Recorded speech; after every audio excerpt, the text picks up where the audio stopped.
Bienvenidos a la predicación dominical para Iglesia Cristo Rey Eterno. Gracias por acompañarnos en esta transmisión. Estamos en una serie de predicaciones que hemos titulado Un Corazón, analizando tanto pasajes en el Antiguo como el Nuevo Testamento, donde podemos descubrir cómo es el interior del ser humano. En esta ocasión, la predicación se titula Un corazón limpio. Acompáñame a la lectura de la palabra de Dios, que es lo más importante en el tiempo de predicación. En el Evangelio según Mateo, capítulo 5, versículo 8, leemos lo siguiente. Escucha con atención. Dichosos los de corazón limpio, porque ellos verán a Dios. Lo repito, dichosos los de corazón limpio, porque ellos verán a Dios. Oremos. Padre, ahora que estamos delante de tu presencia, ante la exposición de tu santa y divina palabra, ruego que sean gratos los dichos de mi boca y las meditaciones en nuestros corazones delante de ti, roca nuestra y redentor nuestro. Amén. Las medidas de precaución establecidas por causa de la pandemia nos han recordado la importancia de la asepsia, la limpieza y desinfección constante de nuestras manos y el entorno. Aunque esta disciplina, la limpieza, es necesaria en el día a día, hay ramos en el cual es indispensable, como lo es en la medicina. Y no solo en el presente. Tal vez conozcas este dato. Para el año de 1900, en Alemania, se inventó el primer recipiente de acero inoxidable sólido para la limpieza y esterilización del instrumental médico, lo cual redujo los riesgos de contraer alguna bacteria o virus por medio de las herramientas médicas. En las intervenciones quirúrgicas, un instrumental limpio y esterilizado es vital. Estar limpios en lo externo es importante, pero estar limpios en el interior es indispensable. En el breve texto que leíamos al principio, Jesús enfatiza la importancia de un corazón limpio. Si fuese posible ver tu propio corazón, ¿consideras que se encuentra limpio? Jesús dijo en Mateo 5:8, dichosos los de corazón limpio, porque ellos verán a Dios. Probablemente estés más familiarizada con la versión Reina Valera 1960. Esta dice de la siguiente manera: bienaventurados los de limpio corazón, porque ellos verán a Dios. Seccionaré esta declaración en 3 puntos de reflexión. El primero de ellos, hablemos de los bienaventurados. Bienaventurados. Jesús comienza su ministerio público según el evangelista narra en Mateo. Precisamente inicia su ministerio con la exposición de las bienaventuranzas. Jesús se encuentra en la ladera de una montaña y al acercarse a sus discípulos comenzó a enseñarles diciendo, versículo 3 al 12 del capítulo 5 de Mateo, dichosos los pobres en espíritu, porque el reino de los cielos les pertenece. Dichosos los que lloran, porque serán consolados. Dichosos los humildes, porque recibirán la tierra como herencia.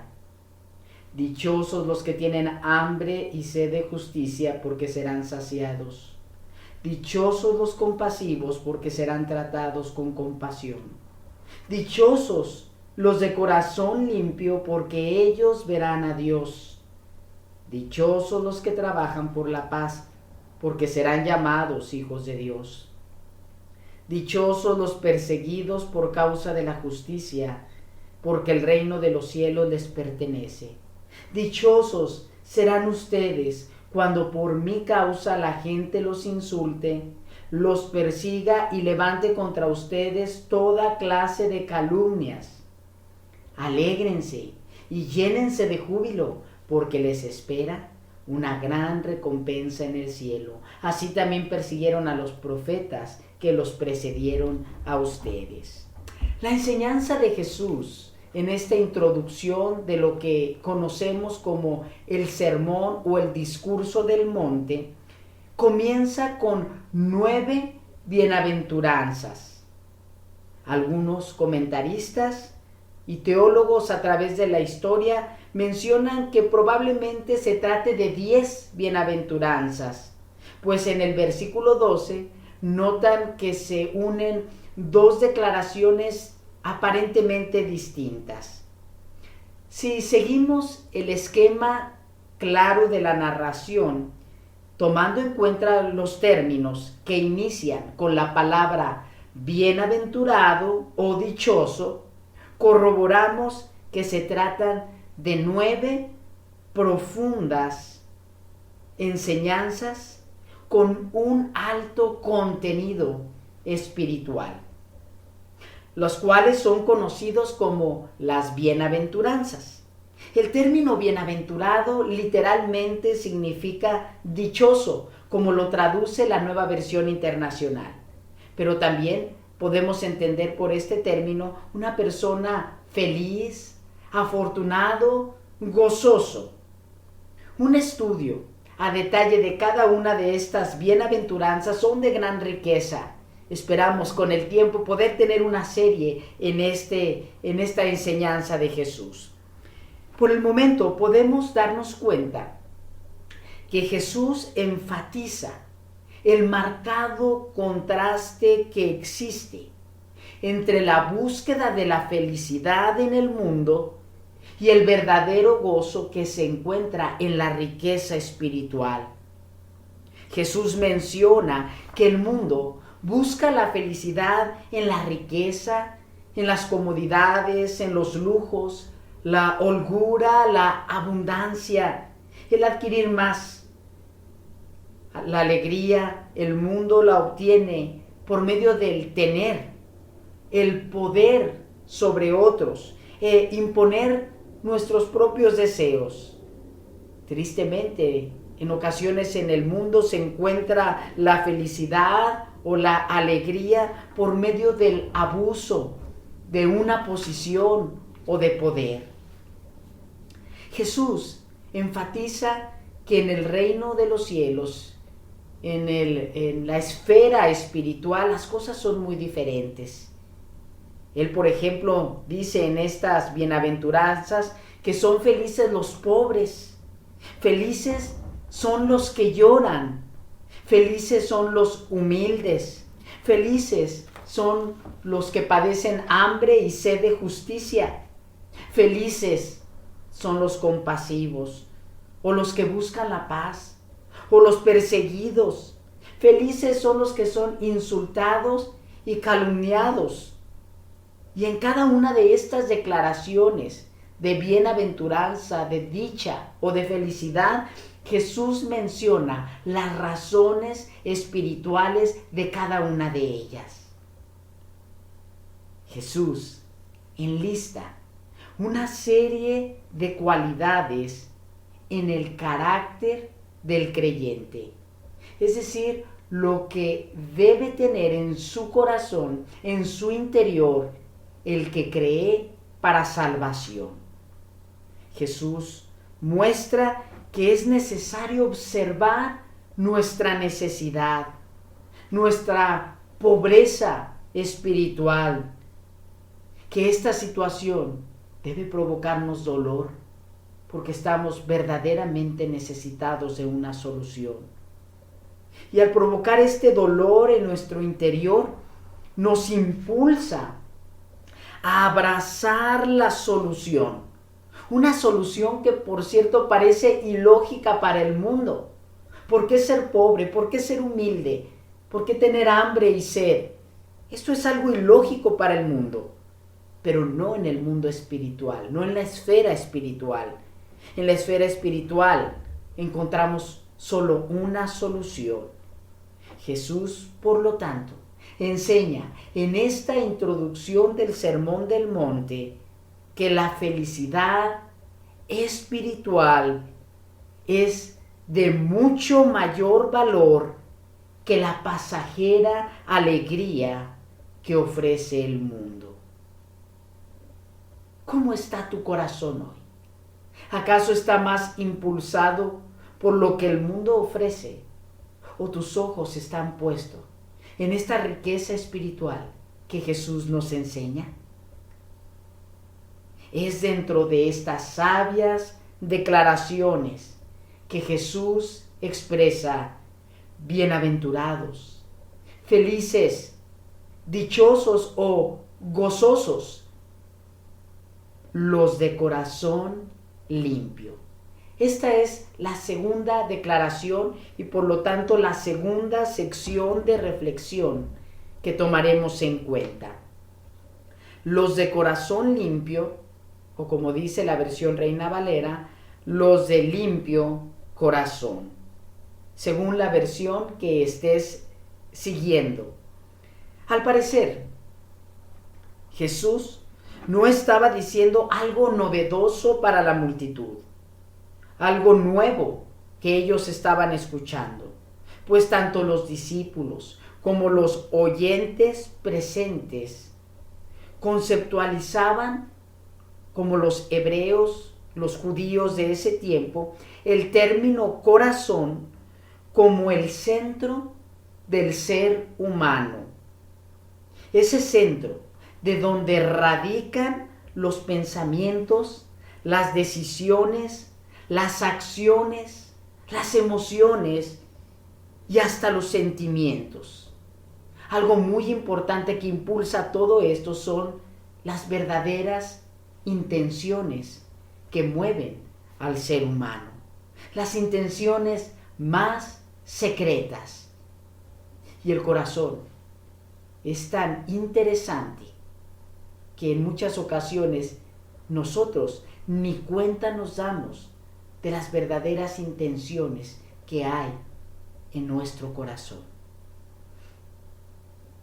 También es muy probable que de entre la multitud judía que escuchaba a Jesús tenían algo de conocimiento en los escritos del Antiguo Testamento, ya sea por la transmisión oral o por la enseñanza en el templo, por los diversos grupos religiosos de la época. Esta multitud podía recordar salmos, como lo escrito o dirigido a Asaf en el Salmo número 73, versículo 1, donde leemos: en verdad, cuán bueno es Dios con Israel, con los puros de corazón. O el Salmo penitencial escrito por David, el Salmo 51:10, donde David dice: crea en mí, oh Dios, un corazón limpio y renueva la firmeza de mi espíritu. El deseo del salmista es expresado también a manera de pregunta y respuesta en el Salmo número 24, versículo 3 y primera parte del versículo 4, donde leemos: ¿quién puede subir al monte del Señor? ¿Quién puede estar en su lugar santo? Y responde: solo el de manos limpias y corazón puro. Notamos con estos salmos que los escritores, los salmistas, tienen el deseo de un corazón limpio y puro. Tienen el deseo de estar delante de la presencia de Dios y comprenden que solo el corazón puro y limpio puede estar delante de Él. Al leerlos, podemos percatarnos de cuán alejados estamos nosotros de cumplir con tales requisitos. Pues un corazón limpio no está al alcance de los esfuerzos humanos. No hay, por así decirlo, algún detergente que podamos usar para lavar por nosotros mismos nuestro interior.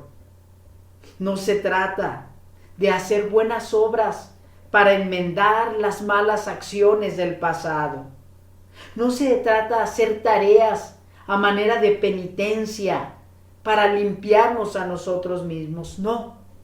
La Escritura enseña que la solución solo puede venir de parte de Dios, como lo menciona en su profecía Ezequiel. Ezequiel es un escritor del Antiguo Testamento, el cual transmite el mensaje de Dios en un momento histórico difícil para el pueblo de Israel, pues en ese momento se encontraban bajo el cautiverio de un gran reino de los babilonios a causa de la desobediencia y por haber dado la espalda a Dios, por haberse alejado del Señor.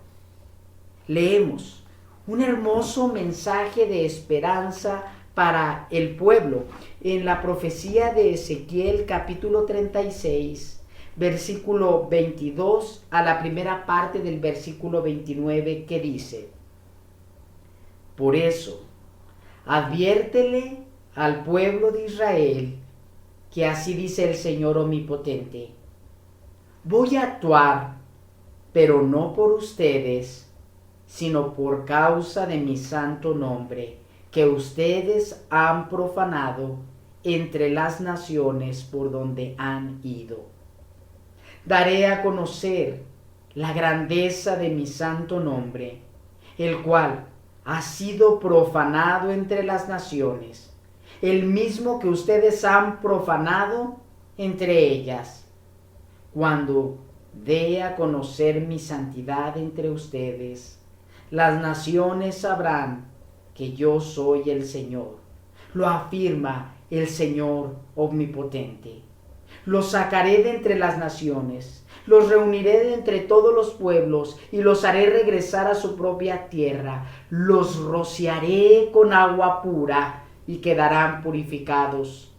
Los limpiaré de todas sus impurezas e idolatrías.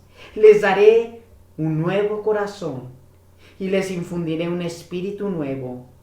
Les quitaré ese corazón de piedra que ahora tienen y les pondré un corazón de carne. Infundiré mi espíritu en ustedes y haré que sigan mis preceptos y obedezcan mis leyes. Vivirán en la tierra que les di a sus antepasados y ustedes serán mi pueblo y yo seré su Dios. Los libraré de todas sus impurezas. Dios, actuando por causa de su propia santidad, daría a conocer a las naciones enteras su gran poder.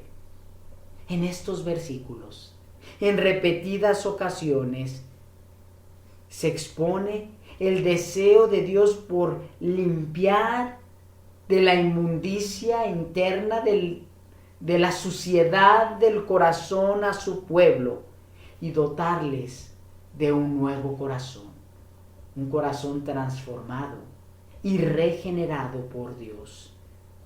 Aquí tenemos la solución.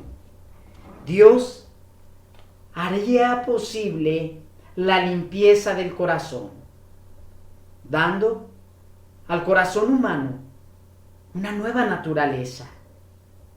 El texto destaca que dos aspectos que los salmistas deseaban experimentar a plenitud la presencia de Dios, entendían que para ello el requisito era un corazón limpio.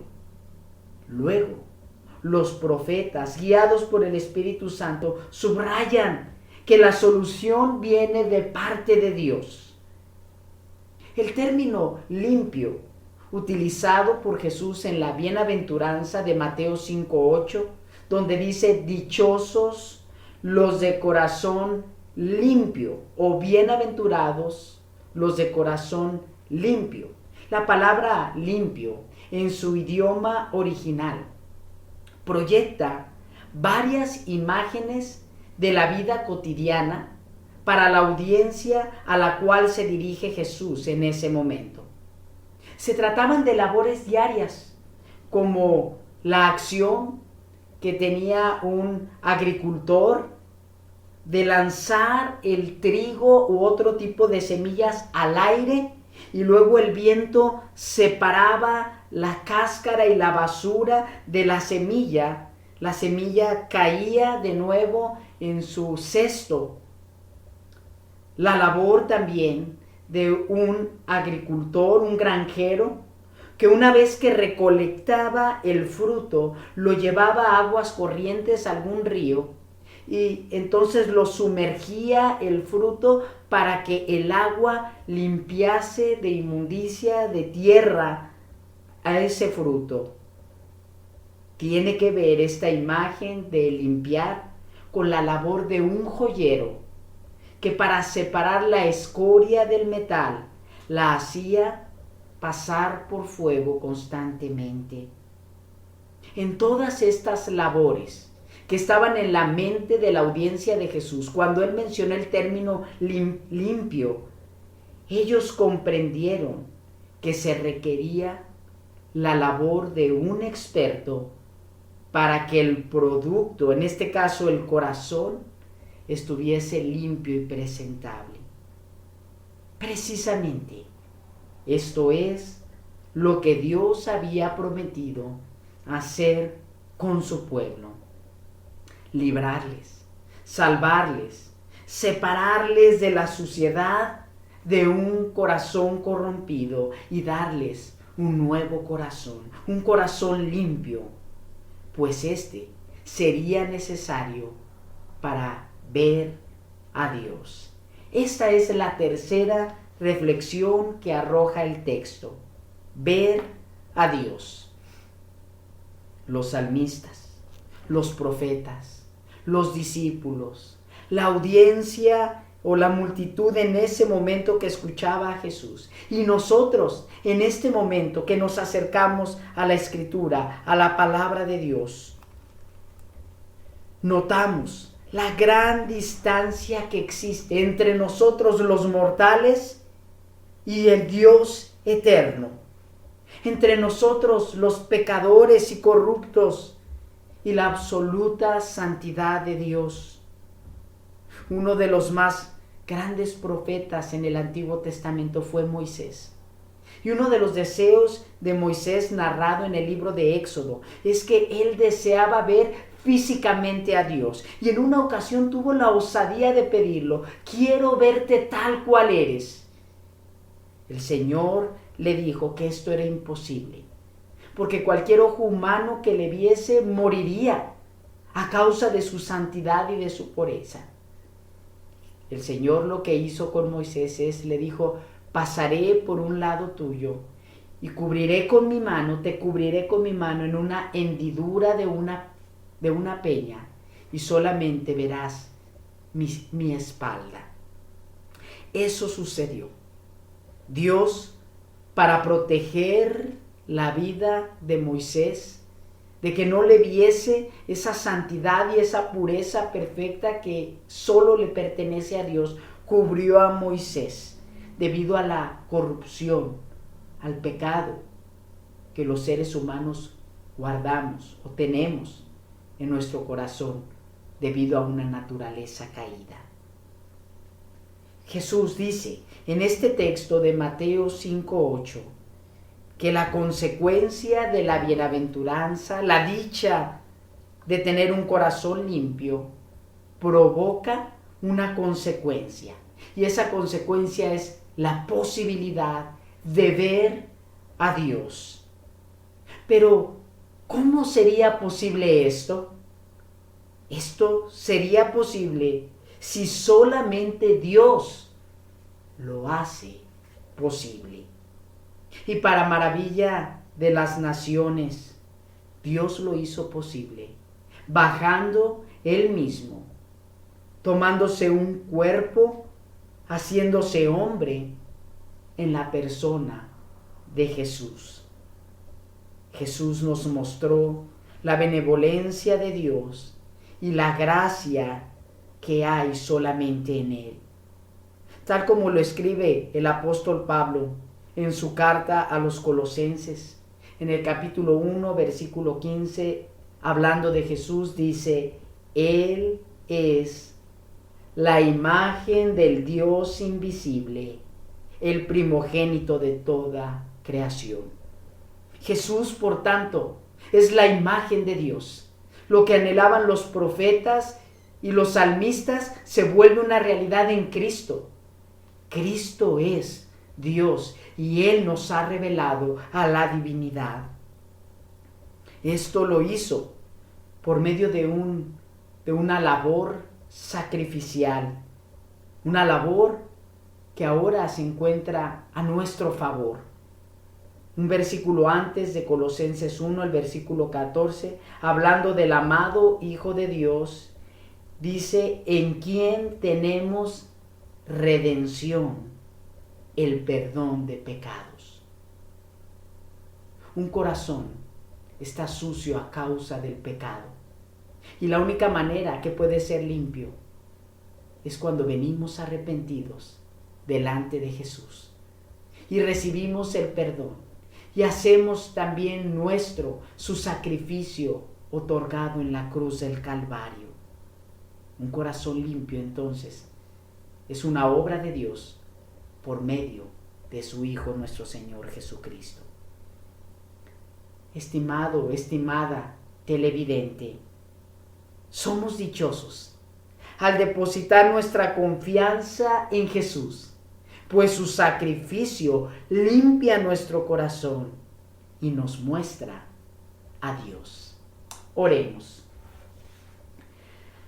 Padre Santísimo, la dicha o bienaventuranza de tener un corazón limpio es también una gracia concedida por ti en la persona de tu Hijo, nuestro Señor Jesús. Jesús, nos has revelado a plenitud la divinidad. Qué gozo tan grande nos provoca el saberlo, pero sobre todo el ser partícipes de tan grande bendición.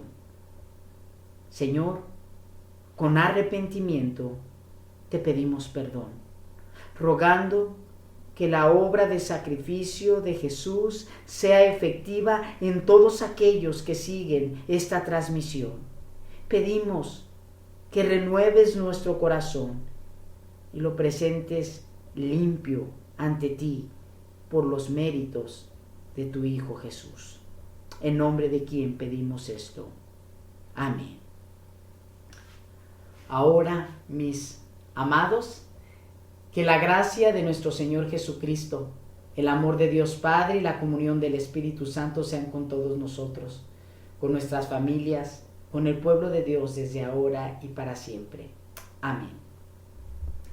Te recuerdo que ya tenemos reuniones presenciales. Estamos en una terraza ubicada en la calle Clavel Rojo, número 3105, entre Avenida Ahuehuetes y calle Bronce, a escasos 700 metros de donde antes teníamos las instalaciones, cerca de la plaza en Cruz del Sur. Si te es posible, te esperamos en la próxima reunión, que será el domingo 6 de junio. Toma tus providencias, pues ese domingo será día de votación de elecciones.